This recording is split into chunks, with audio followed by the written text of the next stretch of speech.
فعن عمر بن أبي سلمة رضي الله عنهما قال كنت غلاما في حجر رسول الله صلى الله عليه وسلم وكانت يدي تطيش في الصحفة فقال رسول الله صلى الله عليه وسلم سم الله وكل بيمينك وكل مما يليك رواه البخاري ومسلم۔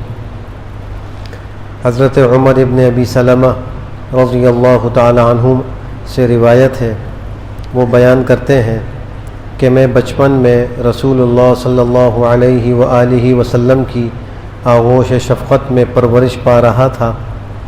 کھانے کے وقت میرا ہاتھ پلیٹ میں ہر طرف چلتا تھا تو رسول اللہ صلی اللہ علیہ وسلم نے مجھے نصیحت فرمائی کہ کھانے سے پہلے بسم اللہ پڑھا کرو اور اپنے داہنے ہاتھ سے اور اپنے سامنے ہی سے کھایا کرو۔ اس حدیث شریف میں بھی حضرت عمر ابن ابی سلمہ نے جناب نبی کریم صلی اللہ علیہ وسلم سے کھانے کے 3 آداب ذکر فرمائے۔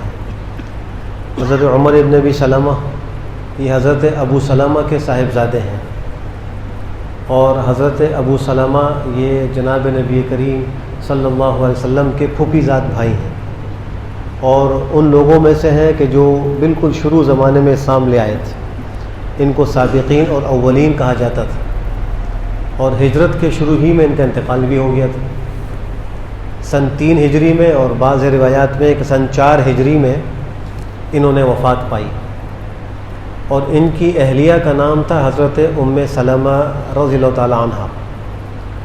جب حضرت ابو سلمہ کا انتقال ہو گیا تو آپ علیہ الصلوۃ والسلام نے عدت کے بعد حضرت ام سلمہ کی دلداری کے لیے ان سے نکاح فرمایا۔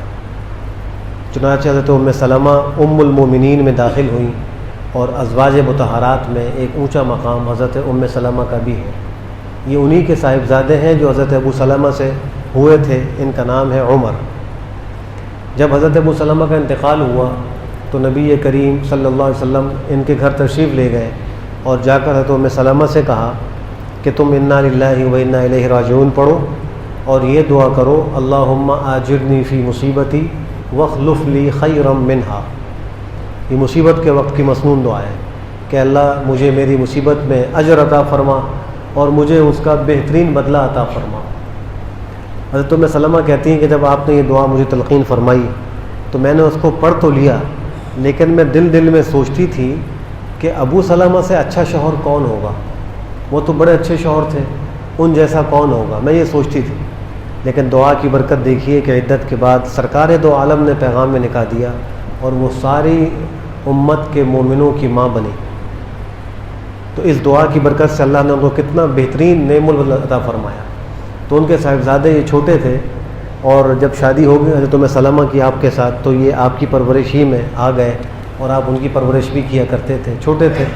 تو یہ کھانے کے وقت جب پلیٹ میں کھانا کھاتے تھے تو کہتے ہیں کہ میرا ہاتھ ہر طرف گھومتا تھا، کبھی یہاں سے کھاتا، کبھی وہاں سے کھاتا، کبھی سامنے سے کھاتا۔ تو آپ نے فرمایا کہ اے بیٹے، جب کھانا کھاؤ تو اللہ کا نام لے کر کھاؤ، یہ پہلا ادب ہے، اور کھانا کھاؤ اپنے سیدھے ہاتھ سے، یہ بھی کھانے کے آداب میں سے کہ سیدھے ہاتھ سے کھانا کھانا چاہیے، پینا ہو تو بھی اور کھانا ہو تو بھی، اللہ یہ کہ کوئی تکلیف ہو، کوئی معذور ہے، سیدھے ہاتھ سے نہیں کھا سکتا تو الٹے ہاتھ سے کھائے، لیکن جس کو کوئی عذر نہ ہو اس کو سیدھے ہی ہاتھ سے کھانا اور پینا چاہیے۔ اور تیسرا ادب یہ فرمایا ہے کہ اپنے سامنے سے کھاؤ، وَكُلْ مِمَّا يَلِيكَ۔ اگر کھانا پلیٹ میں ایک قسم کا ہے تو اس کا حکم یہی ہے کہ کھاتے وقت اپنے سامنے سے اس کو کھایا جائے، اور اگر ایک پلیٹ میں مختلف قسم کے اور مختلف انواع کے کھانے رکھے ہوئے ہیں، جیسے فروٹ کی صورت میں رکھے ہوتے ہیں، چاہے خشک میوہ ہو یا عام فروٹ ہو، تو ان کو اٹھانے کے لیے تو ظاہر سی بات ہے کہ ہاتھ مختلف جگہ پر جائے گا، تو اس کی ممانعت نہیں ہے، وہ تو ٹھیک ہے، لیکن اگر ایک قسم کا کھانا ہو تو اپنے سامنے سے کھانا چاہیے۔ ایک حدیث میں آپ نے فرمایا کہ کوئی شخص بھی اپنے الٹے ہاتھ سے نہ کھائے نہ پیے، اسی کے شیطان الٹے ہاتھ سے کھاتا ہے اور پیتا ہے۔ آج ہمارے یہاں بھی ایک فیشن بن گیا، کھاتے وقت کوئی بھی چیز، بسکٹ لیا الٹے ہاتھ سے کھا لیا، کوئی چیز اٹھائی الٹے ہاتھ سے کھا لی، اور اس کو کوئی معیوب بھی نہیں سمجھتا۔ یہ یورپ اور انگریز کی تقلید میں آج مسلمان یہ کر رہے ہیں، جو بالکل ایک خلاف اسلام طریقہ ہے، سنت کے خلاف طریقہ ہے۔ تو کھاتے وقت جو ہے وہ سیدھے ہاتھ ہی کو استعمال کرنا چاہیے، اور پھر یہ حفظان اصول، جو حفظان صحت کے اصول ہیں ان کے بھی تحت ہے کہ انسان دو قسم کے کام کرتا ہے، ایک اچھے اور ایک برے. تو جو ایسے کام ہو جو کراہت والے ہیں ان کے لیے الٹا ہاتھ متعین ہے، اور جو اعلیٰ اور افضل کام ہیں ان کے لیے سیدھا ہاتھ ہے. مثلا جوتا پکڑنا ہے تو الٹے ہاتھ میں پکڑے، کتاب لینی ہے تو سیدھے ہاتھ میں پکڑے، اگر ناک صاف کرنے کی ضرورت ہے تو الٹے ہاتھ سے ناک صاف کی جائے اور سیدھے ہاتھ سے ناک صاف نہ کی جائے. ایسے ہی استنجا جو ہے الٹے ہاتھ سے ہے. تو سیدھا ہاتھ وہ اچھے کاموں کے لیے ہے، تو کھانے میں بھی سیدھے ہاتھ ہی کو استعمال کرنا چاہیے. اور آپ نے سیدھی جانب سے شروع کرنے کو اتنا پسند فرمایا کہ آپ کنگھی کرتے وقت بھی سیدھی طرف سے پہلے کنگھی کرتے. سر کے بالوں کو جب صحیح کرتے تھے تو پہلے یہاں سے کنگھی کرتے، پھر سامنے سے اور پھر الٹی طرف سے.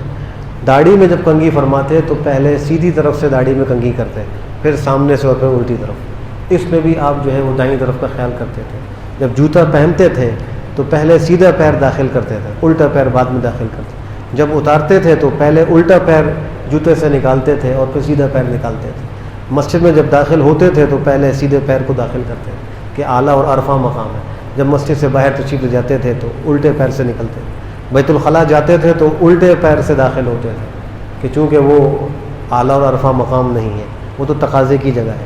جب اس سے باہر آتے تو اعلیٰ جگہ پر آ رہے ہیں تو سیدھے پیر سے داخل ہو. علماء نے لکھا ہے کہ ہر اچھا کام اس کا آغاز داہنی طرف سے کرنا چاہیے، چاہے وہ کھانا ہو، قمیص کا پہننا ہو یا جوتے کا پہننا ہو، یا گھر میں داخل ہونا ہو یا مسجد میں داخل ہونا ہو، اس میں سیدھے پیر کو استعمال کرنا چاہیے.